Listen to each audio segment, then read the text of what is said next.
ਦ Harpreet Singh show ਦੇ ਅੱਜ ਦੇ ਇਸ ਐਪੀਸੋਡ ਵਿੱਚ ਆਪ ਸਭ ਨੂੰ ਜੀ ਆਇਆਂ ਨੂੰ ਆਖਦੇ ਹਾਂ।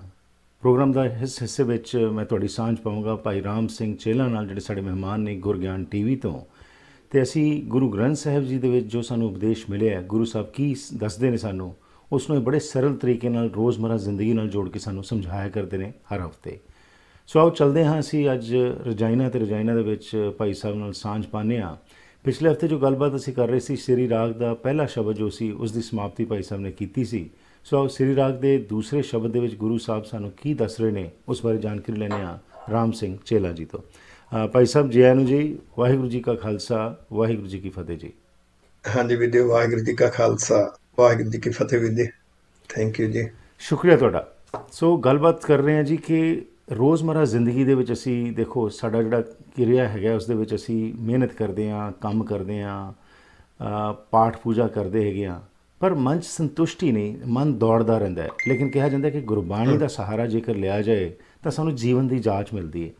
ਸਭ ਤੋਂ ਪਹਿਲਾਂ ਤਾਂ ਦੱਸ ਦਈਏ ਕਿ ਜਿਹੜੇ ਇਹ ਪ੍ਰੋਗਰਾਮਸ ਚੱਲ ਰਹੇ ਨੇ ਉਸ ਦੇ ਵਿੱਚ ਬਹੁਤ ਵਧੀਆ ਰਿਸਪੌਂਸ ਜਿਹੜਾ ਸਾਨੂੰ ਆ ਰਿਹਾ ਹੈਗਾ ਉਸ ਦੇ ਵਿੱਚ ਦੁਨੀਆ ਭਰ ਦੇ ਵਿੱਚ, ਕਿਉਂਕਿ ਹੁਣ ਇੰਟਰਨੈਟ ਦੇ ਜ਼ਰੀਏ ਅਸੀਂ ਦੁਨੀਆ ਦੇ ਹਰ ਕੋਨੇ 'ਚ ਪਹੁੰਚ ਰਹੇ ਹਾਂ ਅਤੇ ਲੋਕ ਉਡੀਕਦੇ ਨੇ ਫਰਾਈਡੇ ਦੀ ਸ਼ਾਮ ਨੂੰ, ਜਿਹੜਾ ਸਾਡੇ ਇੱਥੇ ਹੁੰਦਾ ਹੈ, ਕਿਉਂਕਿ ਹਰ ਮੁਲਕ ਦਾ ਵੱਖਰਾ ਸਮਾਂ ਹੁੰਦਾ ਹੈ ਲਾਈਵ ਪ੍ਰੋਗਰਾਮ ਦੇ ਵਿੱਚ, ਕਿ ਕਦੋਂ ਭਾਈ ਸਾਹਿਬ ਆ ਕੇ ਸਾਡੇ ਨਾਲ ਗੁਰਬਾਣੀ ਸ਼ੇਅਰ ਕਰਨਗੇ। ਸੋ ਤੁਹਾਡਾ ਬਹੁਤ ਬਹੁਤ ਧੰਨਵਾਦ ਕਿ ਤੁਸੀਂ ਬਹੁਤ ਸਰਲ ਤਰੀਕੇ ਨਾਲ ਸਾਨੂੰ ਸਮਝਾ ਰਹੇ ਹੋ ਅਤੇ ਗੁਰਬਾਣੀ ਨਾਲ ਜੋੜ ਰਹੇ ਹੋ ਜੀ। ਹਾਂਜੀ, ਧੰਨਵਾਦ ਤੁਹਾਡਾ ਵੀਰ ਜੀ, ਤੇ ਧੰਨਵਾਦ ਆਪਣੇ ਦਰਸ਼ਕਾਂ ਦਾ। ਅਸੀਂ ਕਈ ਵਾਰੀ ਕੁਝ ਗੱਲਾਂ ਕਹਿੰਦੇ ਹਾਂ ਤੇ ਸੱਚ ਹੈ ਜੋ ਕਹਿੰਦੇ ਆ ਨਾ ਉਹਦੇ ਬਾਰੇ ਹੀ ਕਨਫਿਊਜ਼ਡ ਹਾਂ। ਅਸੀਂ ਆਮ ਇੱਕ ਸ਼ਬਦ ਵਰਤਦੇ ਹਾਂ ਕਿ ਗੁਰੂ ਗ੍ਰੰਥ ਸਾਹਿਬ ਜੀ ਦੇ ਅੰਦਰ ਹਰ ਤਰ੍ਹਾਂ ਦੇ ਸਵਾਲ ਦਾ ਜਵਾਬ ਹੈ, ਪਰ ਘਾਟ ਕਿੱਥੇ ਹੈ? ਘਾਟ ਹੈ ਸ਼ਾਇਦ ਗੁਰਬਾਣੀ ਨੂੰ ਵਿਚਾਰਨ ਦੀ ਕਿਧਰੇ ਨਾ ਕਿਧਰੇ ਘਾਟ ਹੈ। ਅੱਜ ਦਾ ਸ਼ਬਦ ਬੜਾ ਕਮਾਲ ਦਾ ਹੈ। ਸ਼ਬਦ ਨੂੰ ਸਮਝਣ ਤੋਂ ਪਹਿਲਾਂ ਸ਼ਬਦ ਦੇ ਰਹਾਉ ਪਦੇ ਨੂੰ ਸਮਝਣਾ ਬਹੁਤ ਜ਼ਰੂਰੀ ਹੁੰਦਾ ਹੈ, ਕਿਉਂਕਿ ਰਹਾਉ ਪਦੇ ਵਿੱਚ ਸੈਂਟਰਲ ਆਈਡੀਆ ਹੁੰਦਾ ਹੈ ਤੇ ਉਹਦੇ ਅਖੀਰ ਤੇ ਜਿਹੜਾ ਰਹਾਉ ਲਿਖਿਆ ਹੁੰਦਾ ਹੈ, ਰਹਾਉ ਦੇ ਜੇ ਅੱਖਰੀ ਅਰਥ ਕਰੀਏ ਤਾਂ ਟਿਕਾਓ। ਉਹ ਜੋ ਕਨਸੈਪਟ ਹੈ ਉਸ ਨੂੰ ਆਪਣੇ ਮਨ ਵਿੱਚ ਟਿਕਾ ਕੇ ਉਹਦੇ ਵਿੱਚੋਂ ਦੀ, ਰਹਾਉ ਦੇ ਐਂਗਲ ਵਿੱਚੋਂ ਦੀ ਸ਼ਬਦ ਨੂੰ ਸਮਝਣ ਦਾ ਯਤਨ ਕਰਨਾ ਹੈ। ਇਹ ਸ਼ਬਦ ਸ੍ਰੀ ਰਾਗ ਦਾ ਦੂਸਰਾ ਸ਼ਬਦ ਹੈ। ਪਾਵਨ ਸ਼੍ਰੀ ਗੁਰੂ ਗ੍ਰੰਥ ਸਾਹਿਬ ਜੀ ਦੇ ਪਾਵਨ ਅੰਗ 14 ਦੇ ਉੱਪਰ ਅੰਕਿਤ ਹੈ ਤੇ ਸ਼ਬਦ ਦਾ ਟਾਈਟਲ ਹੈ ਸ੍ਰੀ ਰਾਗ ਮਹੱਲਾ ਪਹਿਲਾ। ਤਾਂ ਸ਼ਬਦ ਦਾ ਟਾਈਟਲ ਪੜ੍ਹਦੇ ਆ, ਸੁਣਦੇ ਆ, ਮਨ ਵਿੱਚ ਇੱਕ ਭਾਵਨਾ ਬਣਦੀ ਹੈ, ਹੁਣ ਮੈਂ ਗੁਰੂ ਨਾਨਕ ਪਾਤਸ਼ਾਹ ਜੀ ਦੀ ਵਿਚਾਰ ਨੂੰ ਸੁਣਨਾ ਹੈ ਤੇ ਸਮਝਣਾ ਹੈ। ਇੱਕ ਗੱਲ ਸਾਨੂੰ ਸਾਰਿਆਂ ਨੂੰ ਮੰਨ ਲੈਣੀ ਚਾਹੀਦੀ ਹੈ ਕਿ ਸਾਡੇ ਅੰਦਰ ਇੱਕ ਭਾਵਨਾ ਹੋਵੇ ਸਿੱਖਣ ਦੀ, ਤੇ ਜਿਹੜਾ ਮਨ ਹੈ ਨਾ, ਸੱਚ ਜਾਣੇ ਮਨ ਕਹਿੰਦਾ ਕਿ ਮੈਂ ਆਲਰੇਡੀ ਸਿੱਖਿਆ ਹੋਇਆ। ਉਹ ਜੋ ਆਲਰੇਡੀ ਸਿੱਖਿਆ ਹੋਇਆ ਮਨ ਟਿਕਾਈ ਬੈਠਾ ਹੈ ਨਾ, ਤੇ ਫਿਰ ਆਮ ਆਪਾਂ ਦੇਖਦੇ ਹਾਂ ਅੱਜ ਕੀ ਹੋ ਰਿਹਾ ਕਿ ਜੋ ਦੇਖੋ, ਹਰ ਬੰਦੇ ਦੀ ਆਪਣੀ ਇੱਕ ਸਕੂਲਿੰਗ ਹੈ।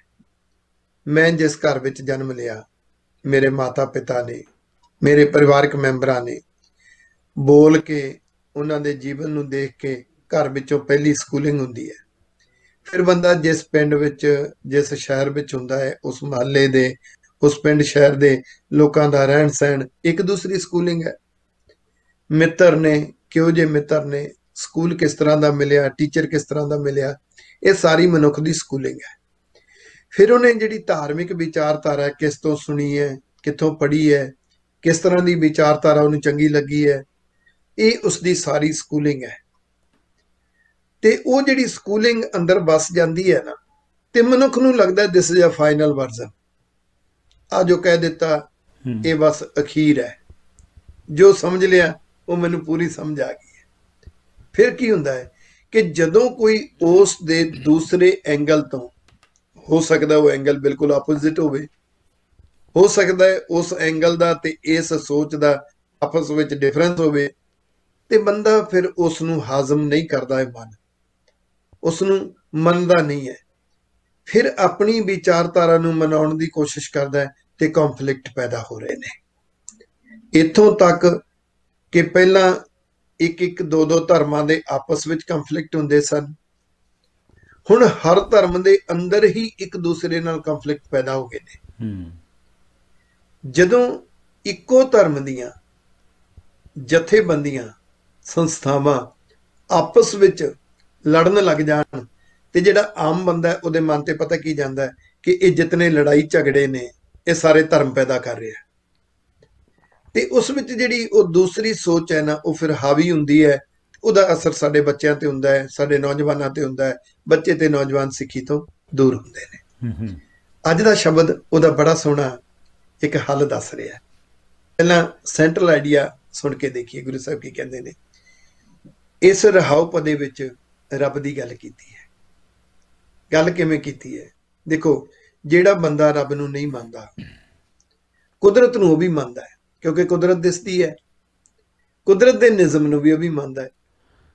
ਹੁਣ ਆਪਾਂ ਸਾਰੇ ਇਸ ਗੱਲ ਨਾਲ ਸਹਿਮਤ ਹੋਵਾਂਗੇ ਕਿ ਜਿਹੜਾ ਨਿਜ਼ਮ ਹੈ ਉਹ ਪਹਿਲਾਂ ਤਾਂ ਬਣਾਇਆ ਜਾਂਦਾ ਹੈ, ਕ੍ਰੀਏਟ ਕੀਤਾ ਜਾਂਦਾ, ਉਲੀਕਿਆ ਜਾਂਦਾ, ਆਹ ਨਿਜ਼ਮ ਇਸ ਵਿੱਚ ਇਦਾਂ ਹੋਣਾ ਚਾਹੀਦਾ। ਫਿਰ ਉਸ ਨਿਜ਼ਮ ਨੂੰ ਮੇਨਟੇਨ ਕਰਨ ਵਾਸਤੇ ਕੋਈ ਨਾ ਕੋਈ ਕੰਟਰੋਲਿੰਗ ਪਾਵਰ ਹੋਏਗੀ ਜਿਹੜੀ ਉਸ ਨੂੰ ਕੰਟਰੋਲ ਕਰਕੇ ਉਸ ਨੂੰ ਪ੍ਰੋਪਰ ਮੇਨਟੇਨ ਕਰੇਗੀ। ਹੁਣ ਜੋ ਕੁਦਰਤ ਦੇ ਨਿਜ਼ਮ ਨੇ, ਇਹਦਾ ਮਤਲਬ ਉਹ ਵੀ ਤਾਂ ਕਿਸੇ ਨੇ ਬਣਾਏ ਨੇ ਨਾ। ਜੇ ਅਸੀਂ ਕਹਿੰਦੇ ਹਾਂ ਧਰਤੀ ਸੂਰਜ ਦੇ ਦੁਆਲੇ ਘੁੰਮਦੀ ਹੈ, ਸੂਰਜ ਦੇ ਨਾਲ ਟਕਰਾਉਂਦੀ ਨਹੀਂ, ਤੇ ਕੋਈ ਸ਼ਕਤੀ ਤਾਂ ਹੈ ਨਾ ਜਿਹੜੀ ਇਸ ਨਿਜ਼ਮ ਨੂੰ ਕੰਟਰੋਲ ਕਰਕੇ ਰੱਖਦੀ ਹੈ। ਫਿਰ ਉਹਦੇ ਨਾਲ ਰੁੱਤਾਂ ਬਦਲਦੀਆਂ ਨੇ। ਇੱਕ ਫੁੱਲ ਹੈ, ਹਰੇ ਰੰਗ ਦੇ ਬੂਟੇ ਵਿੱਚੋਂ ਵੱਖ-ਵੱਖ ਫੁੱਲ ਨਿਕਲਦੇ ਨੇ, ਕੋਈ ਸ਼ਕਤੀ ਤਾਂ ਹੈ। ਜਿਹੜਾ ਰੱਬ ਨੂੰ ਨਹੀਂ ਮੰਨਦਾ ਉਹ ਕਹਿੰਦਾ ਇਹ ਕੁਦਰਤ ਦਾ ਨਿਜ਼ਮ ਹੈ। ਕੁਦਰਤ ਦਾ ਨਿਜ਼ਮ ਹੈ ਕਿ ਇੱਕ ਪਸ਼ੂ, ਗਾਂ ਜਾਂ ਮੱਝ ਹਰੇ ਰੰਗ ਦਾ ਜਾਂ ਸੁੱਕੇ ਪੀਲੇ ਰੰਗ ਦਾ ਚਾਰਾ ਖਾਂਦੀ ਹੈ ਤੇ ਚਿੱਟੇ ਰੰਗ ਦਾ ਦੁੱਧ ਦਿੰਦੀ ਹੈ। ਨਿਜ਼ਮ ਤਾਂ ਹੈ ਨਾ, ਨਿਜ਼ਮ ਕਿਸੇ ਨੇ ਤਾਂ ਬਣਾਇਆ ਹੈ ਨਾ, ਕੋਈ ਤਾਂ ਇਸ ਨੂੰ ਕੰਟਰੋਲ ਕਰ ਰਿਹਾ ਨਾ, ਨਹੀਂ ਤਾਂ ਉਹ ਬਦਲ ਜਾਂਦਾ। ਉਹ ਜੋ ਕੰਟਰੋਲ ਕਰ ਰਹੀ ਹੈ ਸ਼ਕਤੀ, ਜੋ ਜਿਸ ਨੇ ਇਸ ਨਿਜ਼ਮ ਨੂੰ ਬਣਾਇਆ ਹੈ, ਉਸ ਨੂੰ ਧਰਮ ਦੀ ਦੁਨੀਆ ਵਿੱਚ ਵੱਖ-ਵੱਖ ਨਾਮ ਦੇ ਦਿੱਤੇ। ਕੋਈ ਖੁਦਾ ਕਹਿੰਦਾ ਹੈ, ਕੋਈ ਅੱਲਾਹ ਕਹਿੰਦਾ ਹੈ, ਕੋਈ ਰਾਮ ਕਹਿੰਦਾ ਹੈ ਜੀ।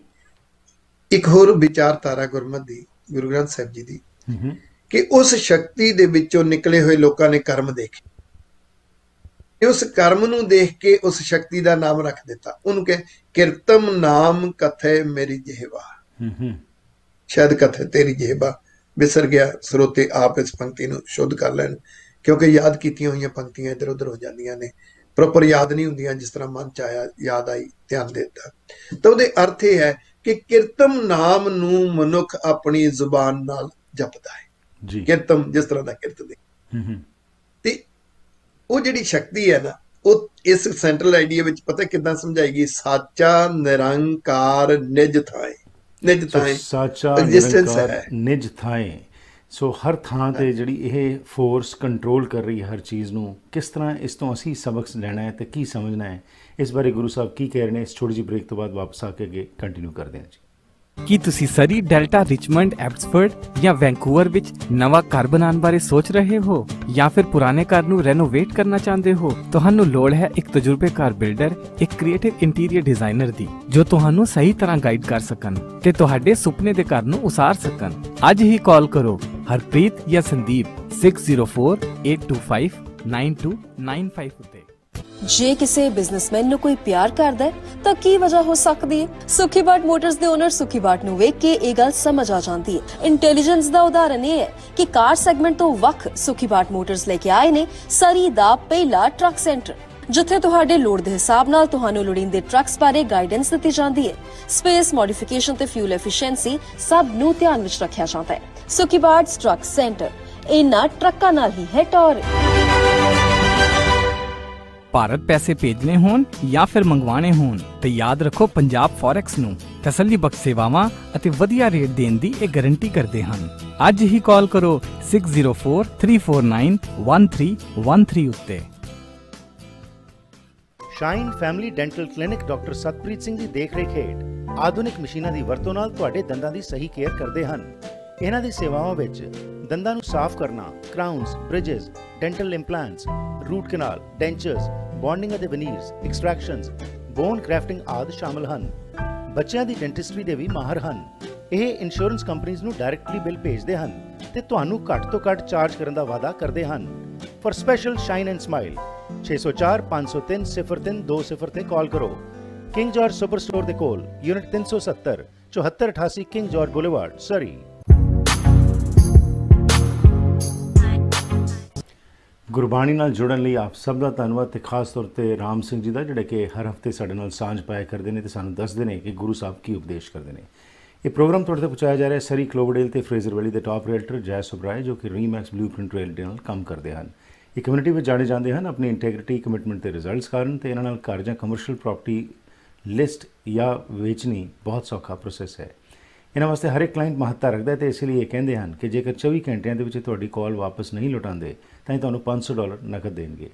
ਆਪਣੀ ਪ੍ਰਾਪਰਟੀ ਦੀ ਮੁਫਤ ਮਾਰਕੀਟ ਵੈਲਿਊਏਸ਼ਨ ਤੇ ਸਲਾਹ ਲਈ ਕਾਲ ਕਰੋ 778 994 7450 7789947450। ਇਹਨਾਂ ਦੀ ਈਮੇਲ ਹੈ joe@jaisubrai.ca ਜਾਂ ਫਿਰ ਇਹਨਾਂ ਦੀ ਵੈਬਸਾਈਟ jaisubrai.ca ਤੇ ਜਾ ਸਕਦੇ ਹੋ। ਤੁਸੀਂ ਆਪਣੇ ਘਰ ਨੂੰ ਇੱਕ ਨਵੀਂ ਤੇ ਵੱਖਰੀ ਦਿੱਖ ਜੇਕਰ ਦੇਣਾ ਚਾਹੁੰਦੇ ਹੋ ਤਾਂ ਫਿਰ ਐਕਮੀ ਗਲਾਸ ਲਿਮਿਟਡ ਤੁਹਾਡੀ ਮਦਦ ਕਰ ਸਕਦੇ ਹਨ। ਇਹ frameless glass railings, custom wood closet, shower ਤੇ tub doors, shower sliders, bevelled wood ਜਾਂ ਮੈਟਲ ਟ੍ਰਿਮ ਮਿਰਰਸ ਤੇ ਕਸਟਮ ਗਲਾਸ ਵਰਕ ਦੀ ਮਹਾਰਤ ਰੱਖਦੇ ਹਨ। ਵਾਜਬ ਕੀਮਤਾਂ, ਕੁਆਲਿਟੀ, ਕਰਾਫਟਸਮੈਨਸ਼ਿਪ ਤੇ ਹਾਈ ਕੁਆਲਿਟੀ ਲਈ ਇਹ ਜਾਣੇ ਜਾਂਦੇ ਹਨ। ਆਪਣੇ ਨਵੇਂ ਪ੍ਰੋਜੈਕਟ ਜਾਂ ਰੈਨੋਵੇਟ ਕਰਨ ਵਾਲੇ ਘਰ ਲਈ ਕਾਲ ਕਰੋ 604 543 8777 604 543 8777 ਤੇ ਐਡਰੈਸ ਇਹਨਾਂ ਦਾ 8335 129 ਸਟਰੀਟ, ਸਰੀ। ecmiglasslimited.com ਇਹਨਾਂ ਦੀ ਵੈਬਸਾਈਟ ਹੈ। ਅਹੀਰ ਟਰਾਂਸਪੋਰਟੇਸ਼ਨ ਸਾਡੇ ਅਗਲੇ ਸਹਿਯੋਗੀ ਹਨ। ਇਹ ਕਹਿੰਦੇ ਨੇ ਕਿ ਤੁਹਾਡੀ ਕਾਰਗੋ ਸਾਡੀ ਰਿਸਪੌਂਸਿਬਿਲਿਟੀ ਹੈ ਤੇ 1993 ਤੋਂ ਇਹ ਸਟੋਰੇਜ ਅਤੇ ਟਰਾਂਸਪੋਰਟੇਸ਼ਨ ਇੰਡਸਟਰੀ ਵਿੱਚ ਸੇਵਾਵਾਂ ਦੇ ਰਹੇ ਹਨ। 8970 ਰਿਵਰ ਰੋਡ, ਡੈਲਟਾ, ਕੈਨੇਡਾ ਭਰ ਵਿੱਚ ਕਿਤੇ ਵੀ ਆਪਣੇ ਪ੍ਰੋਡਕਟਸ ਪਹੁੰਚਾਉਣੇ ਚਾਹੋ ਤਾਂ ਤੁਸੀਂ ਇਹਨਾਂ ਤੇ ਡਿਪੈਂਡ ਕਰ ਸਕਦੇ ਹੋ। 6049409511 604 940 9511। ਈਮੇਲ ਹੈ shinda@ahir.com ਅਤੇ ਵੈਬਸਾਈਟ ਹੈ ahir.com। ਮੁੜ ਤੋਂ ਚੱਲਦੇ ਹਾਂ ਜੀ ਰਜਾਇਨਾ ਤੇ ਭਾਈ ਸਾਹਿਬ ਨਾਲ, ਜੋ ਗੁਰਬਾਣੀ ਦੇ ਵਿੱਚ ਜੋ ਸਾਨੂੰ ਉਪਦੇਸ਼ ਮਿਲਦਾ ਹੈ, ਜੋ ਸ੍ਰੀ ਰਾਗ ਦੇ ਵਿੱਚ ਗੁਰੂ ਸਾਹਿਬ ਸਾਨੂੰ ਦੱਸ ਰਹੇ ਨੇ। ਬ੍ਰੇਕ ਤੋਂ ਪਹਿਲਾਂ ਜੋ ਭਾਈ ਸਾਹਿਬ ਲੜੀ ਨਾਲ ਜੁੜਦੇ ਹਾਂ ਤੇ ਹੋਰ ਜਾਣਕਾਰੀ ਲੈਂਦੇ ਹਾਂ ਜੀ ਭਾਈ ਸਾਹਿਬ। ਹਾਂਜੀ ਵੀਰ ਜੀ, ਥੈਂਕ ਯੂ ਤੁਹਾਡਾ, ਥੈਂਕ ਯੂ ਆਪਣੇ ਦਰਸ਼ਕਾਂ ਦਾ ਤੇ ਥੈਂਕ ਯੂ ਸਪਾਂਸਰਸ ਦਾ। ਸਾਚਾ ਨਿਰੰਕਾਰ ਨਿਜ ਥਾਏ, ਉਹ ਸ਼ਕਤੀ ਨਿਜ ਥਾਏ, ਉਹਦੀ ਐਗਜ਼ਿਸਟੈਂਸ ਹਰ ਥਾਂ ਤੇ ਹੈ, ਪਰ ਉਹਦਾ ਆਕਾਰ ਕੋਈ ਨਹੀਂ। ਸੱਚ ਤੋਂ ਭਾਵ ਉਹ ਸਦਾ ਹੈ, ਸੀ, ਰਹੇਗੀ।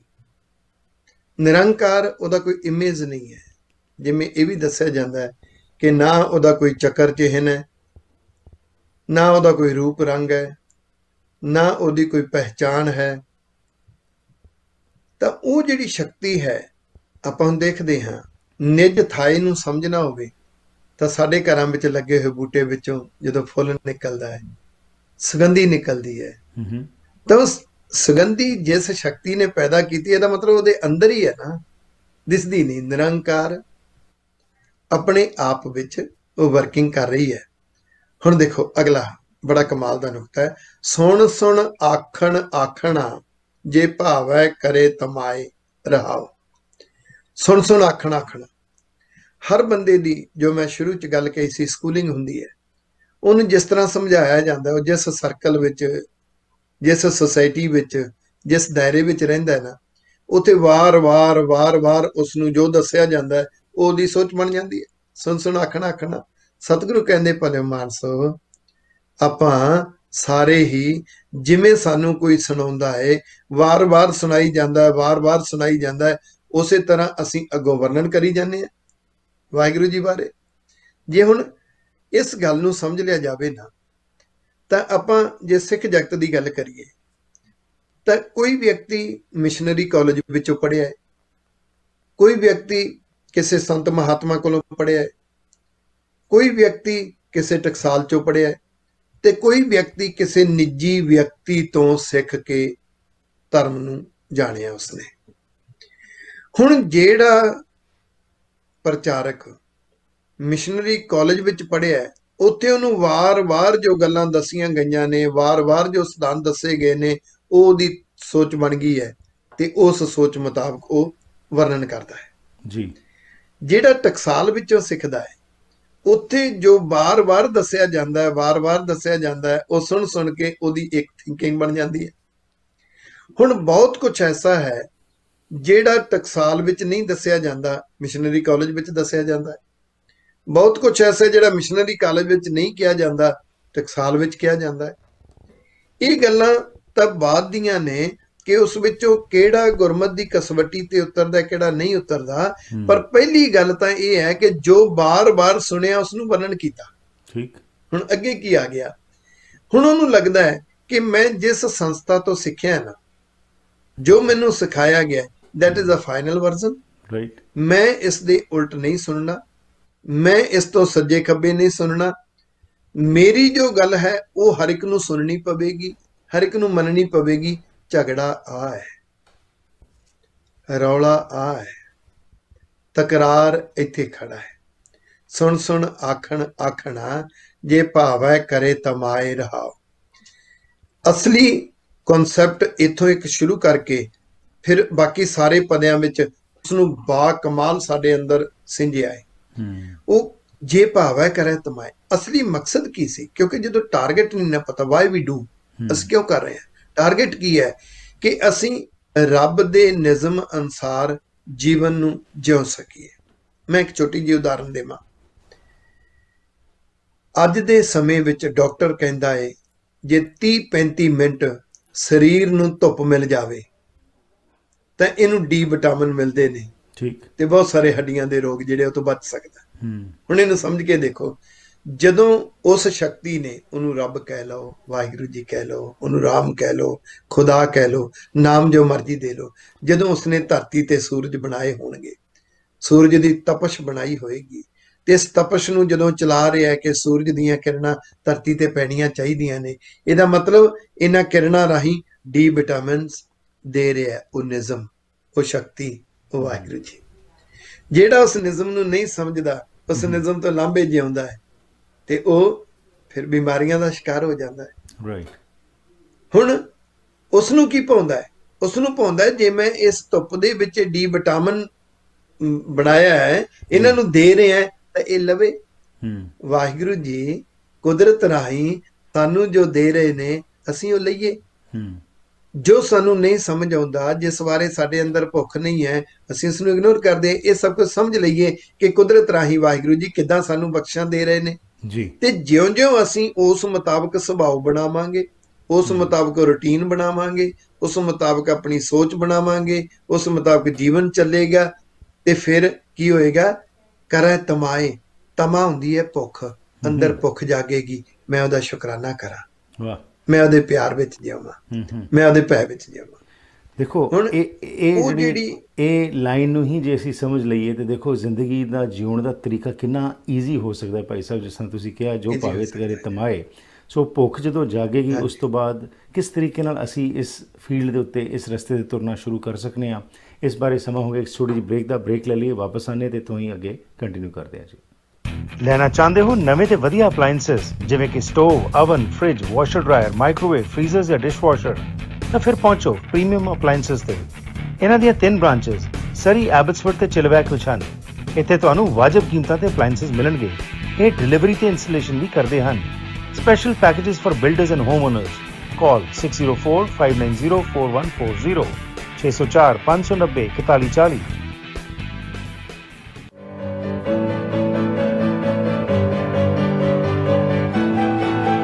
Karen thought she won a gift card, but we had a much bigger surprise for her.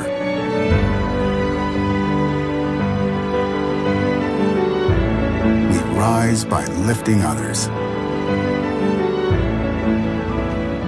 Basant Motors.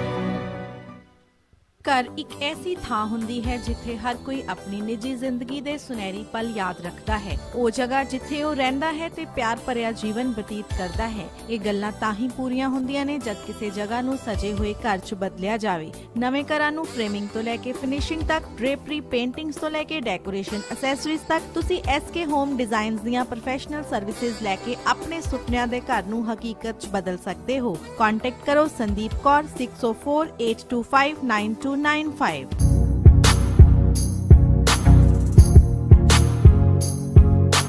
ਅੱਜ ਦਾ ਇਹ ਪ੍ਰੋਗਰਾਮ ਤੁਹਾਡੇ ਤੱਕ ਪਹੁੰਚਾਇਆ ਜਾ ਰਿਹਾ ਹੈ AMC ਇੰਸ਼ੋਰੈਂਸ ਦੇ ਸਹਿਯੋਗ ਨਾਲ। Home, auto, travel, business, life ਜਾਂ ਰਿਕ੍ਰੀਏਸ਼ਨਲ ਇੰਸ਼ੋਰੈਂਸ ਲੈਣ ਦੀ ਸੋਚ ਰਹੇ ਹੋ ਤਾਂ ਫਿਰ ਤੁਸੀਂ ਜਾ ਸਕਦੇ ਹੋ AMC ਇੰਸ਼ੋਰੈਂਸ ਤੇ। 9 ਦਫ਼ਤਰ ਨੇ ਲੋਅਰ ਮੇਨਲੈਂਡ ਵਿੱਚ, ਤੁਹਾਨੂੰ ਸਰਵ ਕਰਦੇ ਨੇ ਤੇ ਹਫ਼ਤੇ ਦੇ 7 ਦਿਨ ਸਵੇਰੇ 8:30 ਤੋਂ ਲੈ ਕੇ ਰਾਤ ਦੇ 9 ਵਜੇ ਤੱਕ ਖੁੱਲ੍ਹੇ ਰਹਿੰਦੇ ਨੇ। 604 507 6666 604 507 6666 ਤੇ ਫ਼ੋਨ ਕਰ ਸਕਦੇ ਹੋ।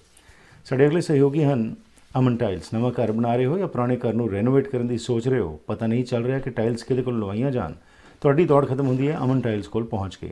Granite, marble, porcelain, ceramic tiles, kitchen, bath, Schluter ਦੇ custom shower base, fireplaces, decks ਤੇ ਦੀਵਾਰਾਂ ਤੇ ਟਾਈਲਸ ਲਾਉਣ ਦੀ ਮਹਾਰਤ ਰੱਖਦੇ ਹਨ। ਹਰ ਬਜਟ ਦਾ ਕੰਮ ਕਰ ਸਕਦੇ ਹਨ। ਕਾਲ ਕਰੋ ਮਿਸਟਰ ਅਮਨ ਨੂੰ 778 316 3510 778 316 3510।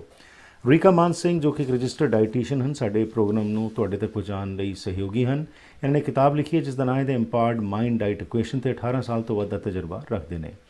ਕਹਿੰਦੇ ਨੇ ਕਿ ਜੇਕਰ ਤੁਸੀਂ ਡਾਇਬਟੀਜ਼, ਮੋਟਾਪੇਪਨ, heart diseases, food allergies, gastrointestinal disorders, mental health issues ਜਾਂ ਓਵਰਆਲ ਸਿਹਤ ਤੇ ਵੈਲਨੈਸ ਮੁੱਦਿਆਂ ਨਾਲ ਜੂਝ ਰਹੇ ਹੋ ਤਾਂ ਫਿਰ ਤੁਹਾਡੀ ਦੌੜ ਖਤਮ ਹੁੰਦੀ ਹੈ ਇਹਨਾਂ ਕੋਲ ਪਹੁੰਚ ਕੇ, ਕਿਉਂਕਿ ਇਹ ਤੁਹਾਨੂੰ ਸਹੀ ਗਾਈਡ ਕਰਨਗੇ ਆਪਣੇ ਐਕਸਪੀਰੀਅੰਸ ਦੇ ਨਾਲ ਕਿ ਆਪਣੇ ਖਾਣ ਪੀਣ ਦੇ ਵਿੱਚ ਕੀ ਤਬਦੀਲੀ ਲਿਆਓ ਜਿਸ ਨਾਲ ਕਿ ਤੁਸੀਂ ਸਿਹਤਮੰਦ ਰਹਿ ਸਕਦੇ ਹੋ ਤੇ ਬਿਮਾਰੀਆਂ ਤੋਂ ਬਚ ਸਕਦੇ ਹੋ। 778 240 5951 778 240 5951 ਇਹਨਾਂ ਦਾ ਫ਼ੋਨ ਨੰਬਰ ਹੈ। ਭਾਈ ਸਾਹਿਬ ਨਾਲ ਜੋ ਸ੍ਰੀ ਰਾਗ ਦੇ ਵਿੱਚ ਜੋ ਗੁਰੂ ਸਾਹਿਬ ਸਾਨੂੰ ਕਹਿ ਰਹੇ ਨੇ ਉਸ ਦੇ ਵਿੱਚ ਆਓ ਮੁੜ ਤੋਂ ਸ਼ਾਮਿਲ ਹੋ ਕੇ ਜਾਣਕਾਰੀ ਲਈਏ, ਕਿਉਂਕਿ ਜਿਸ ਤਰੀਕੇ ਨਾਲ ਭਾਈ ਸਾਹਿਬ ਸਮਝਾ ਰਹੇ ਨੇ ਕਿ ਜੇ ਇਹ ਸ਼ਬਦ, ਇਹ ਲਾਈਨ ਹੀ ਸਾਨੂੰ ਸਮਝ ਆ ਜਾਏ, ਜੋ ਭਾਵੇਂ ਕਰੇ ਤਮਾਏ, ਤਾਂ ਫਿਰ ਉਸ ਨਾਲ ਦੇਖੋ ਕਿੰਨਾ ਈਜ਼ੀ ਹੋ ਜਾਂਦਾ ਹੈ। ਇਹ ਟਕਰਾਰ ਦਾ ਜਿਹੜਾ ਮਾਹੌਲ ਅਸੀਂ ਕ੍ਰੀਏਟ ਕਰ ਰਹੇ ਨੇ ਹਰ ਚੀਜ਼ ਦੇ ਵਿੱਚ, ਉਸ 'ਚੋਂ ਅਸੀਂ ਬਾਹਰ ਨਿਕਲ ਸਕਦੇ ਹਾਂ। ਜੀ ਭਾਈ ਸਾਹਿਬ। ਹਾਂਜੀ ਜੀ, ਸ਼ੁਕਰ ਵਾਹਿਗੁਰੂ ਦਾ। ਦੇਖੋ ਵੀ ਜੀ, ਗੁਰੂ ਸਾਹਿਬ ਦਾ ਜੋ ਸਮਝਾਉਣ ਦਾ ਤਰੀਕਾ ਹੈ, ਹਰ ਚੀਜ਼ ਨੂੰ ਹਰ ਐਂਗਲ ਤੋਂ ਪਹਿਲਾਂ ਸਮਝਾ ਦੇਣਾ ਜੀ। ਦੇਖੋ ਵਾਹਿਗੁਰੂ ਜੀ ਬਾਰੇ ਦੱਸਿਆ ਗਿਆ, ਜਦੋਂ ਪਤਾ ਲੱਗਿਆ ਵਾਹਿਗੁਰੂ ਜੀ ਹਰ ਥਾਂ ਤੇ ਇੱਕ ਸ਼ਕਤੀ ਬਣ ਕੇ ਸਾਡੇ ਲਈ ਬਖਸ਼ਾਂ ਦੇ ਰਹੇ ਨੇ, ਫਿਰ ਅਸੀਂ ਕਿਉਂ ਨਾ ਉਸ ਸ਼ਕਤੀ ਦੇ ਨਿਯਮਾਂ ਅਨੁਸਾਰ ਜਿਵਾਂਗੇ ਤੇ ਬਖਸ਼ਾਂ ਪ੍ਰਾਪਤ ਕਰਾਂਗੇ। ਤੇ ਜਿਉਂ-ਜਿਉਂ ਉਸ ਤਰ੍ਹਾਂ ਦੀ ਸੋਚ ਸੁਭਾਅ ਬਣੇਗਾ, ਫਿਰ ਤਮਾ ਇੱਕ ਭੁੱਖ ਜਾਗੇਗੀ, ਫਿਰ ਉਸ ਨੂੰ ਅਸਲੀਅਤ ਨੂੰ ਸਮਝੇਗਾ। ਇਹਦੇ ਆਪੋਜਿਟ ਅੱਜ ਹੋ ਕੀ ਰਿਹਾ ਹੈ? ਬੜੇ ਲੰਬੇ ਸਮੇਂ ਤੋਂ ਇਦਾਂ ਹੀ ਹੋ ਰਿਹਾ। ਦੱਸਿਆ ਘਟ ਜਾਂਦਾ ਹੈ, ਜੋੜਨ ਦੀ ਕੋਸ਼ਿਸ਼ ਕੀਤੀ ਜਾਂਦੀ ਹੈ। ਸਾਡੇ ਨੌਜਵਾਨ, ਸਾਡੇ ਬੱਚੇ ਸਿੱਖੀ ਤੋਂ ਦੂਰ ਤਦ ਹੀ ਜਾਂਦੇ ਨੇ ਜਦੋਂ ਉਹਨਾਂ ਨੂੰ ਘੱਟ ਦੱਸਿਆ ਗਿਆ। ਮਾਪਿਆਂ ਨੇ ਘੱਟ ਦੱਸਿਆ ਜਾਂ ਦੱਸਿਆ ਹੀ ਨਹੀਂ, ਉਹਨੂੰ ਸਮਾਜ, ਸੁਸਾਇਟੀ ਨੇ ਉਹਦੇ ਅੰਦਰ ਗਿਆਨ ਵੰਡਿਆ ਹੀ ਨਹੀਂ, ਉਹਨੂੰ ਆਪਣੇ ਵਿਰਸੇ ਬਾਰੇ ਗਿਆਨ ਹੀ ਨਹੀਂ ਤੇ ਵਿਰਸੇ ਤੋਂ ਪਾਸੇ ਚਲਾ ਜਾਂਦਾ। ਤੇ ਜਦੋਂ ਬਿਨਾਂ ਦੱਸਣ ਤੋਂ ਦੂਸਰੇ ਨੂੰ ਫੋਰਸ ਕੀਤਾ ਜਾਂਦਾ, ਤੂੰ ਇਦਾਂ ਕਰ, ਤੂੰ ਇਦਾਂ ਕਰ, ਤੂੰ ਇਦਾਂ ਕਰ, ਉਹ ਕਹਿੰਦਾ ਮੈਨੂੰ ਦੱਸੋ ਤਾਂ ਸਹੀ, ਇਹਦੇ ਨਾਲ ਕੀ ਹੋਏਗਾ। ਧਰਮ ਦੀ ਦੁਨੀਆ ਦੇ ਵਿੱਚ ਜਦੋਂ ਕਰਮ ਕਾਂਡ ਦੱਸੇ ਜਾਂਦੇ ਨੇ ਤੇ ਕਿਹਾ ਜਾਂਦਾ ਤੂੰ ਇਦਾਂ ਕਰ, ਤੇਰੀ ਰੱਬ ਨਾਲ ਪ੍ਰਾਪਤੀ ਹੋ ਜਾਏਗੀ। ਤੇ ਹੁਣ ਸਤਿਗੁਰੂ ਜੀ ਉਸ ਵੇਲੇ ਜਿਹੜੇ 4 ਚੁਫੇਰੇ ਕੰਮ ਹੋ ਰਹੇ ਸਨ ਧਰਮ ਦੇ, ਉਹਨਾਂ ਨੂੰ ਸਾਹਮਣੇ ਰੱਖਦੇ ਨੇ। ਉਹਨਾਂ ਚੋਂ ਇੱਕ ਸੀ ਜੋਗੀ ਜਿਹੜੇ ਸਨ, ਉਹ ਜੋਗੀ ਸਵਾਸ ਰੋਕਦੇ ਸੀ। ਰੇਚਕ, ਪੂਰਕ, ਕੁੰਭਕ ਉਹਨਾਂ ਦੀਆਂ 3 ਪ੍ਰਕਿਰਿਆਵਾਂ ਨੇ। ਨੱਕ ਨੂੰ ਸਾਫ਼ ਕਰਨਾ, ਗਲੇ ਨੂੰ ਸਾਫ਼ ਕਰਨਾ, ਰੇਸ਼ੇ ਤੋਂ ਰਹਿਤ ਕਰਨਾ, ਸਵਾਸ ਸਲੋ ਕਰਨੇ, ਫਿਰ ਸਵਾਸ ਰੋਕਣੇ। ਉਹਦੇ ਨਾਲ ਕਹਿੰਦੇ ਉਮਰ ਵੱਧਦੀ ਹੈ। ਫਿਰ ਦੂਸਰਾ ਸੀ ਖਾਣਾ ਪੀਣਾ ਘਟਾ ਕੇ ਬਿਲਕੁਲ ਹੀ ਖਾਣਾ ਛੱਡ ਦੇਣਾ, ਯਾਨੀ ਹਵਾ ਆਸਰੇ ਰਹਿਣਾ, ਕੱਲੇ ਸਵਾਸਾਂ ਤੇ ਪੌਣ ਹਾਰੀ ਜਿਹਨੂੰ ਕਹਿੰਦੇ ਸੀ। ਦੂਸਰਾ ਸੀ ਫਿਰ ਗੁਫਾ 'ਚ ਬੈਠ ਕੇ ਸਮਾਧੀ ਲਾਉਣੀ, ਸੌਣਾ ਨਾ, ਦਿਨ ਰਾਤ ਜਾਗਣਾ। ਇਹਨੂੰ ਕਹਿੰਦੇ ਸੀ ਵੀ ਇਹਨੇ ਰੱਬ ਨੂੰ ਪਾ ਲਿਆ। ਬਈ ਸਾਡੇ ਜੋਗੀ ਨੇ ਰੱਬ ਨੂੰ ਪਾ ਲਿਆ, ਤੁਸੀਂ ਕਿਉਂ ਨਹੀਂ ਇਹਨਾਂ ਦੀ ਗੱਲ ਮੰਨਦੇ, ਤੁਸੀਂ ਕਿਉਂ ਨਹੀਂ ਸਾਡੇ ਨਾਲ ਜੁੜਦੇ। ਜਾਂ ਫਿਰ ਜੋਗੀ ਦਮਗਜੇ ਮਾਰਦਾ ਸੀ ਕਿ ਮੈਂ ਆਹ ਕੰਮ ਕਰਦਾ ਹਾਂ ਤੇ ਮੈਂ ਰੱਬ ਨੂੰ ਪਾ ਲਿਆ। ਗੁਰੂ ਸਾਹਿਬ ਦੇ ਸਨਮੁਖ ਉਹਨਾਂ ਨੇ ਇਸ ਤਰ੍ਹਾਂ ਦੇ ਦਮਗਜੇ ਮਾਰੇ ਨੇ। ਤੇ ਦੂਸਰੇ ਨੂੰ ਸਮਝਾਉਣ ਦਾ ਇੱਕ ਤਰੀਕਾ ਹੁੰਦਾ ਹੈ, ਉਹ ਕਿਹਾ ਜਾਂਦਾ ਵੀ ਜੇ ਠੀਕ ਹੈ ਜਿਵੇਂ ਤੂੰ ਕਹਿ ਰਿਹਾ, ਜੇ ਮੈਂ ਉਦਾਂ ਵੀ ਕਰ ਲਵਾਂ। ਤੇ ਉਸ ਤੋਂ ਵੀ ਸਿਖਰ ਦੀ ਗੱਲ ਕਹਿ ਦਿੱਤੀ ਜੋਗੀਆਂ ਦੇ ਸਾਹਮਣੇ। ਉਹ ਕਨਸੈਪਟ ਨੂੰ ਸਾਹਮਣੇ ਰੱਖ ਕੇ ਗੁਰੂ ਪਾਤਸ਼ਾਹ ਸ਼ਬਦ ਵਿੱਚ ਕਹਿ ਰਹੇ ਨੇ, ਕੋਟ ਕੋਟੀ ਮੇਰੀ ਆਰਜਾ। ਚਲੋ ਮੰਨਿਆ ਜੇ ਕਰੋੜਾਂ ਸਾਲ ਦੀ ਉਮਰ ਹੋ ਜਾਵੇ, ਪਵਨ ਪੀਣ ਪਿਆਓ, ਦਿਨ ਜਿਹੜਾ ਹੈ ਹਵਾ ਆਸਰੇ, ਪੌਣ ਆਹਾਰੀ ਹੋ ਜਾਣਾ, ਪਵਨ ਪੀਣ ਅਪਿਆਓ, ਕੁਛ ਵੀ ਨਾ ਖਾਣਾ ਪੀਣਾ, ਚੰਦ ਸੂਰਜ ਦੋਏ ਗੁਫਾ ਨਾ ਦੇਖਾਂ। ਗੁਫਾ ਵਿੱਚ ਜਾਨੀ ਭਗਤੀ ਕਰਨੀ, ਅੰਦਰ ਕੁੰਡੀ ਲਾ ਕੇ ਕਹਿ ਲੋ, ਅੰਦਰ ਭੋਰੇ 'ਚ ਕਹਿ ਲੋ ਜਾਂ ਕਮਰੇ 'ਚ ਕਹਿ ਲੋ, ਭਗਤੀ ਕਰਨੀ, ਚੰਦ ਸੂਰਜ ਦੇਖਿਆ ਹੀ ਨਹੀਂ ਭਾਵ, ਸੁਪਨੇ ਸੌਣ ਨਾ ਥਾਂ, ਸੌਣਾ ਤਾਂ ਕੀ ਕਦੀ ਸੁਪਨੇ 'ਚ ਨਹੀਂ ਸੋਚਿਆ ਕਿ ਸੌਣਾ ਹੈ। ਜੇ ਇਹ ਕੁਛ ਸਭ ਕੁਛ ਕਰ ਵੀ ਲਿਆ ਨਾ, ਸਤਿਗੁਰੂ ਸੱਚੇ ਪਾਤਸ਼ਾਹ ਕਹਿੰਦੇ ਫਿਰ ਵੀ ਪਿਆਰਿਓ ਧੀ ਤੇਰੀ ਕੀਮਤ ਨਾ ਪਵੈ, ਹਉ ਕੇਵਡ ਆਖਾਂ ਨਾ। ਫਿਰ ਵੀ ਨਹੀਂ ਕਿਹਾ ਜਾ ਸਕਦਾ ਕਿ ਰੱਬ ਹੈ, ਰੱਬ ਦੀ ਇੰਨੀ ਸ਼ਕਤੀ ਹੈ, ਰੱਬ ਦੀਆਂ ਇੰਨੀਆਂ ਬਖਸ਼ਿਸ਼ਾਂ ਨੇ, ਰੱਬ ਦੇ ਇੰਨੇ ਗੁਣ ਨੇ, ਭਾਵ ਉਹਦਾ ਐਂਡ ਕੋਈ ਨਹੀਂ ਲੱਭ ਸਕਦਾ। ਹੁਣ ਜੇ ਇਸ ਗੱਲ ਨੂੰ ਅਸੀਂ ਸਮਝ ਲਈਏ ਨਾ, ਸਾਡਾ ਜਿਹੜਾ ਵਰਜ਼ਨਸ ਦੇ ਉੱਪਰ ਅੱਜ ਕੰਟਰੋਵਰਸੀ ਚੱਲ ਰਹੀ ਹੈ ਨਾ, ਤਕਰਾਰ ਜਿਹੜਾ ਹੈ ਜੀ, ਇੱਥੇ ਮੈਂ ਕੋਸ਼ਿਸ਼ ਕਰਾਂਗਾ ਕਿ ਵਧੀਆ ਸ਼ਬਦਾਂ ਵਿੱਚ ਕਮਾਂ ਤਾਂ ਕਿ ਕਿਸੇ ਨੂੰ ਨਾ ਚੁਭੇ।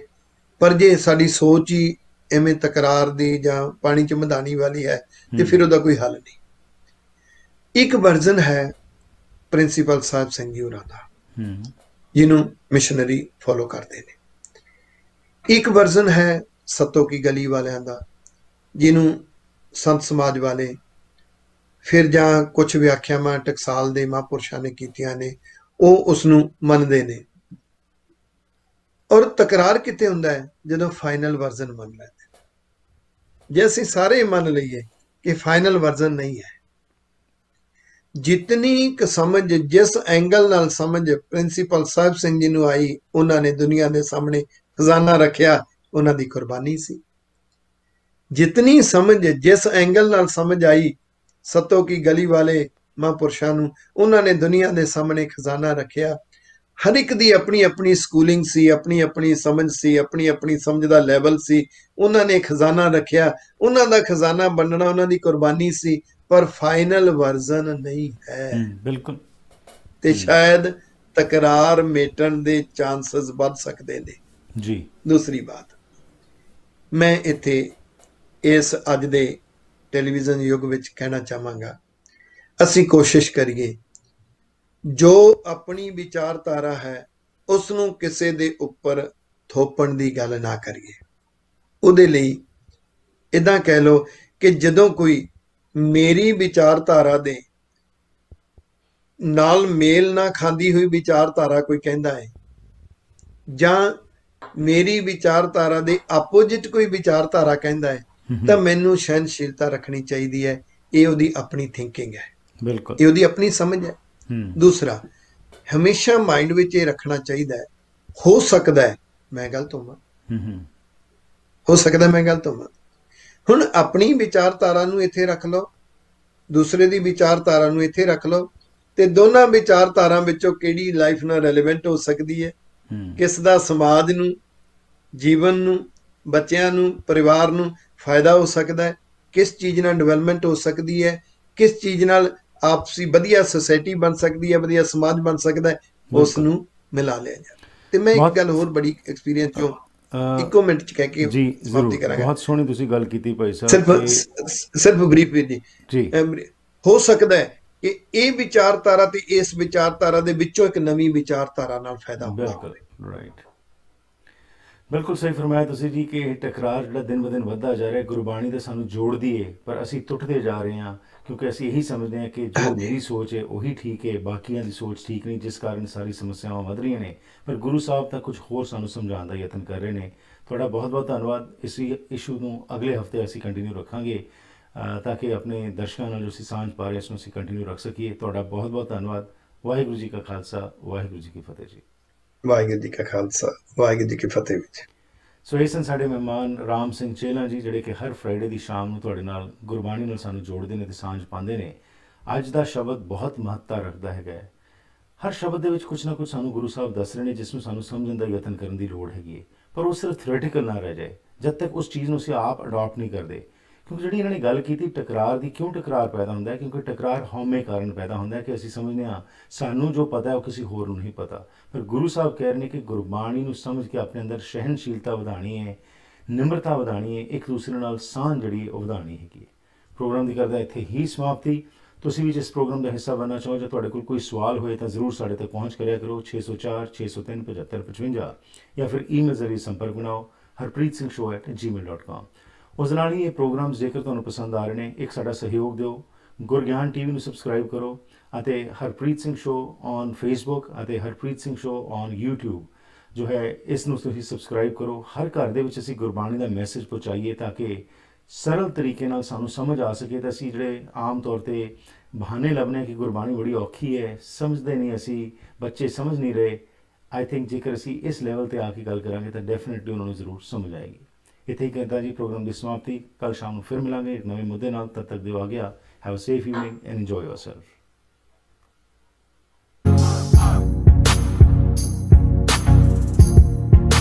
ਕੁਦਰਤ ਦੇ ਸੌਮਿਆਂ ਦੀ ਵਰਤੋਂ ਆਯੁਰਵੇਦਾ ਰਾਹੀਂ 5000 ਸਾਲਾਂ ਤੋਂ ਚੱਲਦੀ ਆ ਰਹੀ ਹੈ ਤੇ ਹੁਣ ਕੈਨੇਡਾ ਵਿੱਚ ਹੀ ਬਣਾਏ ਗਏ ਹੈਲਥ ਕੈਨੇਡਾ ਵੱਲੋਂ ਅਪਰੂਵਡ 100% ਸ਼ੁੱਧ ਆਯੁਰਵੈਦਿਕ ਡਾਇਟਰੀ ਸਪਲੀਮੈਂਟਸ ਦਾ ਲਾਭ ਲੈ ਸਕਦੇ ਹੋ। Stress, anxiety, insomnia, blood sugar, kidney, bladder, ਹਾਜ਼ਮਾ, ਆਈਸਾਈਟ ਜਾਂ ਕਿਸੇ ਵੀ ਕਿਸਮ ਦੀ ਬਿਮਾਰੀ ਦਾ ਆਰਗੈਨਿਕ ਇਲਾਜ, ਜੋੜਾਂ ਦੀਆਂ ਦਰਦਾਂ ਤੇ ਸਰੀਰਕ ਮਸਾਜ ਲਈ ਕਈ ਕਿਸਮ ਦੇ ਆਯੁਰਵੈਦਿਕ ਤੇਲ ਵੀ ਉਪਲਬਧ ਹਨ। ਹੋਲਸੇਲ ਕੀਮਤਾਂ ਲਈ ਕਾਲ 604 628 2003। ਦਰਦ ਤੋਂ ਆਰਾਮ ਐਲੋਪੈਥਿਕ ਦਵਾਈਆਂ ਖਾਣ ਨਾਲ ਆ ਤਾਂ ਜਾਂਦਾ ਹੈ, ਪਰ ਇਸ ਦੇ ਸਾਈਡ ਇਫੈਕਟਸ ਵੀ ਹੁੰਦੇ ਹਨ। ਨੈਚੁਰਲ ਤਰੀਕੇ ਦੇ ਸਪਲੀਮੈਂਟਸ ਨਾਲ ਤੁਹਾਡੀ ਦਰਦ ਨੂੰ ਜੜੋਂ ਖਤਮ ਕਰਨ ਵਿੱਚ ਮਾਰਕਸ ਫਾਰਮੇਸੀ ਦੇ ਹਿੰਦੀ ਪੰਜਾਬੀ ਬੋਲਣ ਵਾਲੇ ਸਟਾਫ ਤੁਹਾਡੀ ਮਦਦ ਕਰ ਸਕਦੇ ਹਨ। ਇਹ ਆਪਣੇ ਪ੍ਰੋਡਕਟਸ ਕੈਨੇਡਾ ਦੇ ਹਰ ਹਿੱਸੇ ਵਿੱਚ ਵੀ ਭੇਜਦੇ ਹਨ। ਅਪਾਇੰਟਮੈਂਟ ਬੁੱਕ ਕਰਨ ਲਈ ਅੱਜ ਹੀ ਕਾਲ ਕਰੋ 604 596 1774 ਜਾਂ ਫਿਰ ਵਿਜ਼ਿਟ ਕਰੋ 8035 120 ਸਟਰੀਟ ਡੈਲਟਾ। ਦਰਦ ਨੂੰ ਜੜੋਂ ਖਤਮ ਕਰੋ। ਵੈਨਕਾਸਾ ਟਾਈਲ ਅਤੇ ਸਟੋਨ ਸ਼ੋਰੂਮ ਇੱਕ ਐਸੀ ਥਾਂ ਹੈ ਜਿੱਥੇ ਤੁਹਾਨੂੰ ਹੋਲਸੇਲ ਕੀਮਤਾਂ ਤੇ ਹਰ ਕਿਸਮ ਦੀਆਂ ਟਾਈਲਸ, ਸਟੋਨ, ਮਾਰਬਲ, ਬੈਕਸਪਲੈਸ਼, ਮੋਜ਼ੇਕ ਆਦਿ ਵਾਜਬ ਕੀਮਤਾਂ ਤੇ ਮਿਲ ਸਕਦਾ ਹੈ। ਇਟਾਲੀਅਨ, ਸਪੈਨਿਸ਼, ਚਾਈਨੀਜ਼ ਪੋਰਸਲਨ ਜਾਂ ਸਿਰੈਮਿਕ ਟਾਈਲਸ ਜਾਂ ਮਾਰਬਲ ਸਪੈਸ਼ਲ ਆਰਡਰ ਤੇ ਜਾਂ ਕਲੀਅਰੈਂਸ ਤੇ ਲੈ ਸਕਦੇ ਹੋ। ਮਾਲਕ ਡਾਇਰੈਕਟ ਟਾਈਲਸ ਇੰਪੋਰਟ ਕਰਦੇ ਹਨ, ਜਿਸ ਕਰਕੇ ਵਧੀਆ ਕੁਆਲਿਟੀ ਦਾ ਸਮਾਨ ਤੁਸੀਂ ਆਪਣੇ ਘਰ ਦਾ ਸ਼ਿੰਗਾਰ ਬਣਾ ਸਕਦੇ ਹੋ। ਅੱਜ ਹੀ ਵਿਜ਼ਿਟ ਕਰੋ 1304 84 ਐਵਨਿਊ ਸਰੀ। ਪੰਜਾਬੀ ਹਿੰਦੀ ਵਿੱਚ ਗੱਲ ਕਰਨ ਲਈ ਕਾਲ ਕਰੋ 604 330 7363 604 330 7363।